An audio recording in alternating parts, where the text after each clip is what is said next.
Welcome to Legacy Cast, where we talk about your story, your way, and what are you doing to make sure that people know about you many generations from now. Welcome, Legacy Cast listeners. This is your host, James Snow, with the program Legacy Cast, where we talk to interesting people from around the world, talking to them about what they're doing, telling their story their way, so that the generations from now are going to be able to know what they cared about, what they did, and who they impacted, so that they left a lasting mark on the world and helped people to become better for it. I have with me a fellow military guy, Daniel Faust. Good old buddy. How are you doing, man? You actually got my last name right. Most people that are in the podcast world hack my last name, so I'm very proud. I guess I've done a little bit of watching some plays or something with the Faustian thing, so maybe that's what helped. That's awesome. Sweet. So as the name of the program, Legacy Cast, would imply, we do talk about legacies, but not so much about just the financial side of it, which some people think of first. But we talk about it as, what are you doing to tell your story? And it could be things from how are you raising your children, or what are you doing in society, what are you doing in your business that's going to leave that mark. And we all want to be part of something bigger than ourselves, and that ultimately is what a legacy becomes. Is you're creating something that lasts long after we're not here. And so, what does legacy mean to you, Daniel? Legacy for me is to go over and to help marriages and families and businesses thrive. That's what we do in our business. And ever since I was a kid, I was originally wrestling with being a pastor or a teacher. So I thought that would leave legacy for me. Once I went into the military, that kind of got left behind. I wasn't looking at legacy at that time. It wasn't until I got married, deployed, was about to have a baby, and was wrestling with divorce all at the same time in this 3 to 4 month span that I started looking at legacy. And as I was working through my marriage, to not go to the divorce realm, and then also working through my brother's death, because my brother died 10 years before that. Goodness. I asked God specifically, why did you keep me here? Because he said, I kept you here to teach the world better relationships. And that became my legacy in that regard, is to go over and do that. And we've been pursuing that ever since. So that's an amazing story. And I'm glad that you're mentioning, kind of the source of what, legacy comes from for you, because I likewise am a person of faith. And, with my business, legacy, it goes back. I even have, the mantra of my business is Proverbs 13:22, that we're to build a legacy that lasts for our children and our children's children. And, that's something that really is very central to what I do. And so, not only in my finance practice, but also here with this radio program, is having something to where we are trying to create something that lasts. Yeah. And the amazing part is about legacy is you don't realize that until about your 30s. Even when Jesus came on the scene, it was in his 30s. And if you look at the mind, the way it executes, you get executive functioning between 18 to 21. That's why women are mature at 18 and men are usually 21, 22. You're fully grown, and now you've gone over and gone psychologically and physiologically and all those things. But the legacy mind piece actually doesn't kick in until about 29 or 30. It's actually something in the back of the brain that just clicks on. I was actually working in the mental health career field when we were studying this. Wow.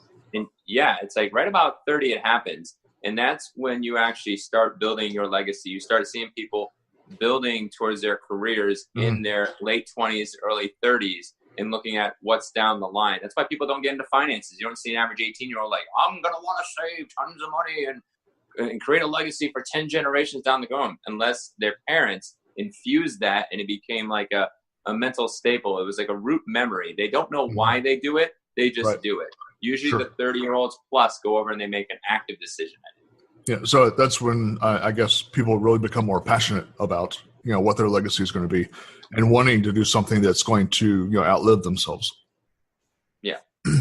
So obviously, from what you're saying, you really feel like it's an important thing that people consider maybe even spend time to ponder upon what they're doing to build that legacy. Is that true? Yeah, they need to, because it impacts. Like, I have 4 kids. I'm not sure how many you have, but just giving the example of 4 kids. If you have 4 kids as a father or as a mother, you impact 250,000 people 10 generations down the line. If you have 6 kids, it's 10 million. That's how many people that influence and impact. So you really need to consider whatever you're doing is what legacy you're leaving. And if you're in a business, it even leaves a bigger legacy because there's more people that are impacted. So even if you had 6 coworkers and you worked with them for 20 years, it's like almost like raising a kids in a legacy of a business.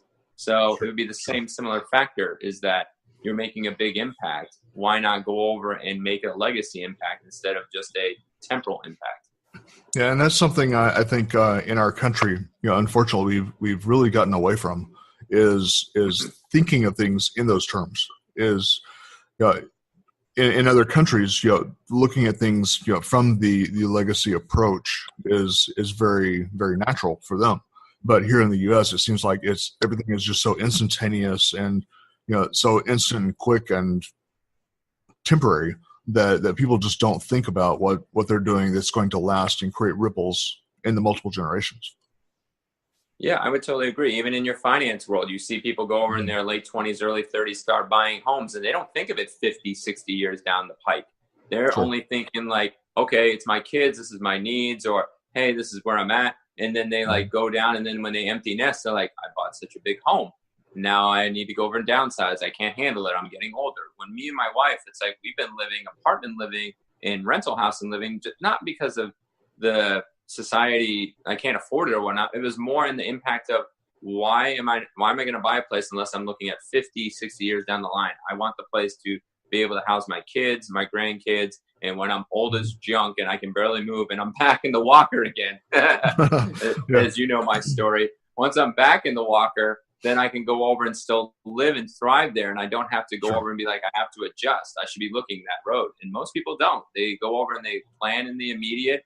Mm-hmm. And even if they have the finances and the portfolio and everything else, they don't look at the legacy of that mindset of saying, hey, how do I look at myself financially, maritally, business-wise, and my kids and grandkids, maybe even great-grandkids. If I live until 105, which my wife wants, that's going to be old. But if I live to 105, what does that look like in my life?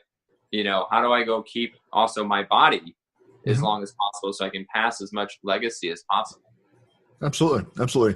So how do you correlate that into what you do from a business standpoint, with your particular business? Well, right now we go over and share, our business used to be back to basics. Now it's learn and live. And we used to do a radio show. Now we do Facebook Lives, podcasts, those types of things. We're passing on things of the old and just bring it back to a 21st century model. So tonight's lesson will be freedom and family, how to balance the fun and the functional. Mm-hmm. And going over and bringing back some of those values of saying like, hey, to pass legacy on, it's great to actually have a parent in continuity at home. My wife is the one that primarily stays home, but keeping that fun and functional. I tend to go more functional. My wife tends more fun. How do I keep a legacy so my kids go over and thrive? I bring those values in that we have to balance between fun and functional. And I actually, one of the scripture references we go through that we don't publicly advertise because we're teaching to a non-Christian world. If Christians call us, we obviously bring it up. But Proverbs 22:8, it's train a child the way he shall go, so he shall not depart. Right. So we're taking the world of like, hey, I need to be me, but you need to be you and how God's wired you in the sense of how you learn and how you grow. So even discipline, I try to contextualize discipline. My kids are more fun oriented, so I have to go over and fun's their fuel. So I go over and use fun as a fuel to get them to do the things I needed them to do to be functional. And if they're not doing those things, sometimes you have to take away the fun for them to go over and realize that, hey, my fun's taken away. This is my secret fuel. And I want that back. So I will go over and do what I need to do to straighten the line. So. Oh, very interesting. Very interesting. So if you're looking at your business and its future, kind of on a timeline here, what would you say from a CEO standpoint would be things that maybe keep you up at night? Are there any, maybe one or two things? I would say as a exposure, and also looking at, you know, the longevity of going over and doing this. I don't want to have similar problems of what my mentors have had. Mm-hmm. So that's why we call ourselves Learn and Live, because everybody's like, you need to just live and learn, live and learn. I'm like, I don't want to keep hitting the wall. Why do you want to hit the wall? So the things that keep me up at night is, am I making the right legacy decisions for the next steps? I see a vision cast there, but right now I'm working on exposure and connecting. And then I also have a couple systems that will get me to stages 2 and stages 3. But my concern is I hope I don't get overwhelmed like other people, or just get into one revenue stream and totally focus on that. And then you get destroyed. Like a lot of businesses in the crash in 2008 got destroyed. Houses got destroyed because they try to say, I'm living on 2 incomes and I'm going to live on that. That's bad wisdom. You need to, you go over, and it's been statistically proven that males earn 10 to 40% more. They go over and they're more aggressive. They tend to work longer. And I'm not saying that both partners can't work, but I go over and we live in that wisdom of saying, hey, one person is a primary breadwinner. The secondary person is a supplemental person. So those are the types of things that keep me up at night, is how do I handle those things as those stages go up? Try to plan the before capture, because in 2008, people didn't plan that before. They didn't plan the 2 to 3 steps ahead. Right. Once the economy crashed, they destroyed themselves. The same thing in our business. Like, hey, it's low cost, high yield right now. But eventually it's going to cost a lot. You know, people like, it's only people get in my head right now. Oprah, Dr. Robert Rome, why am I thinking Deepak Chopra? I'm just thinking like random famous people, Tony Robbins, Zig Ziglar, those types of things. When you get to a certain stage and point, my thing that would also keep me up at night is like, can I get to that next stage and not destroy ourselves in that regard? Because right now it's just me and my wife. So how do you get faithful, available, teachable servants to come in to work in the process and help them grow at the same time, and continually help them grow, but at the same time help yourself grow? So those are probably those things keep at night. And I referenced the marriage piece in 2008 because I just saw that people didn't plan those 2 to 3 things, and they got slammed with it, and it kept them up at night for years. And now they're just recovering now. And you've probably seen that fiscally in your business, that people are just starting to get off the cuff of, I should have planned these 2 or 3 steps ahead, Fannie Mae and Freddie Mac. Oh man, I feel really bad for those people. They really got suckered in, and then they're still recovering now. So yeah, it took about 10 years before, you know, people were just getting to where they were before. So, you know, you're right. It's something that they're only just now at the place they were 10 years ago. So let's look at this kind of from this next thing. We were kind of leading into it. Do you believe it's important that people create strategies for themselves, for their business and also personal life? Yeah, we can't, because if we just go by the tyranny of urgent, really great book to read, but if you go by tyranny of the urgent, you're just going to go over and say, hey, this opportunity opened up, I'm just going to go. Hey, this something open, I go.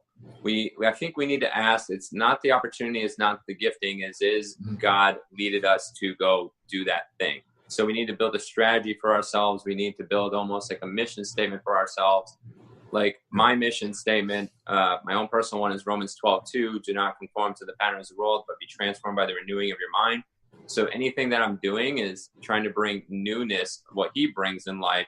So if it's not bringing newness to people's lives and their relationships and their business and whatnot, then I'm not going to go jump on board. Like people ask me constantly, because I'm a natural seller. They're like, you want to go jump into my finance business, or hey, do World Ventures, or hey, do this. I'm like, you fit in my vision, but I'm not actively going to do that, because just because it's an opportunity, I'm going to dilute myself afterwards. And then you're not going to be able to create a legacy, because people are not going to know who I am.